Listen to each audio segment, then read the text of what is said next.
အောင်မြတ်တာနဲ့တပည့်တက်ခိုင်တို့နှစ်ယောက်သာ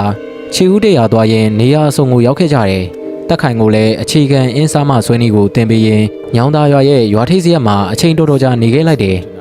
တက်ခိုင်ကတော့အရက်လေဖျားမှလှူလိုက်ပြီးသူ့ဆရာအောင်မြတ်တာလို့အစွမ်းနေရခြင်းတော့အပတ်တကုတ်လေးလာတယ်အင်းစားမတွေဆွဲတယ်စိတ်တည်ငြိမ်အောင်ထားပြီးလေ့ကျင့်ပေမဲ့အောင်မြတ်တာလောက်ပါရမီမပါလာတော့ထင်သလောက်ခီးကမပေါက်ဘူးတရက်မှာတော့တက်ခိုင်မနဲ့အိယာနိုတော့ဘေးမှာအောင်မြတ်တာမရှိတော့ဘူးဇရက်ထဲကရေဦးစင်လေးမှာစာတစောင်းတော့ထားသွားတယ်တက်ခိုင်လည်းစာကိုယူဖတ်လိုက်တော့တက်ခိုင်ငါမဟာမြိုင်တော့ကိုခဏပြန်သွားတယ်ငါဆရာတွေခေါ်လို့ခဏပြန်သွားရတယ်မင်းအခုလုပ်နေတဲ့အလုပ်ကိုပဲဆက်လုပ်နေပါငါမရှိတဲ့အတွက်မင်းအတွက်ဘလို့အခက်အခဲပဲရှိမင်းကိုပေးထားတဲ့အင်းစားမတွေကိုယုံယုံကြည်ကြည်နဲ့စိတ်နှစ်ပြီးလှုပ်ဆောင်ပါဒါကမင်းအတွက်အတွေ့အကြုံတွေရလာလိမ့်မယ်တက်ခိုင်လည်းအောင်မြတ်တာရေးတဲ့စာကိုဖတ်ပြီးတက်ပြင်းရှည်တစ်ချက်ကိုမှုတ်ထုတ်လိုက်တယ်ပြီးတော့မိမိလုပ်ရမယ့်အင်းစားမတွေကိုပဲထိုင်ပြီးရေးနေတယ်ညဘက်ဆောင်းလီယူကတစ်ချက်ဝိကနေ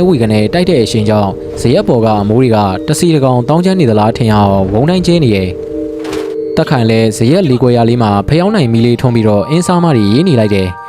အချိန်ဘလောက်ကြာသွားမှမသိလိုက်ဘူးဇရက်ဘေးမှာတစ်ချက်နဲ့လမ်းလျှောက်တန်လို့တယောက်ဖြတ်သွားတယ်လို့အတန်ကြားတော့မှသတိပြန်ဝင်လာတယ်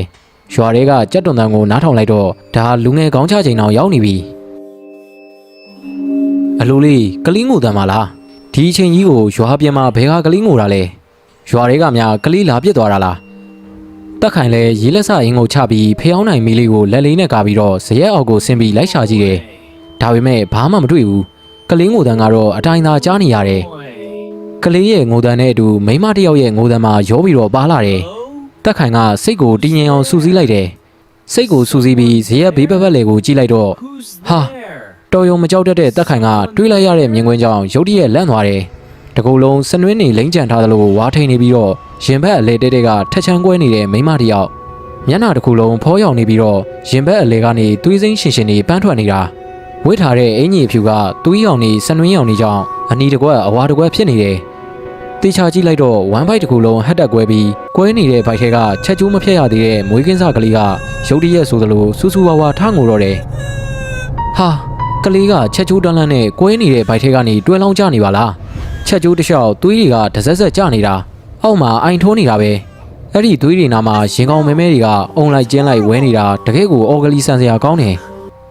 တက်ခိုင်လဲစိတ်ကိုမနှဲတည်ငြိမ်အောင်ထားပြီးတော့ဆရာပြောထားသလိုဒါကငါ့အတွက်အတွေ့အကြုံပဲ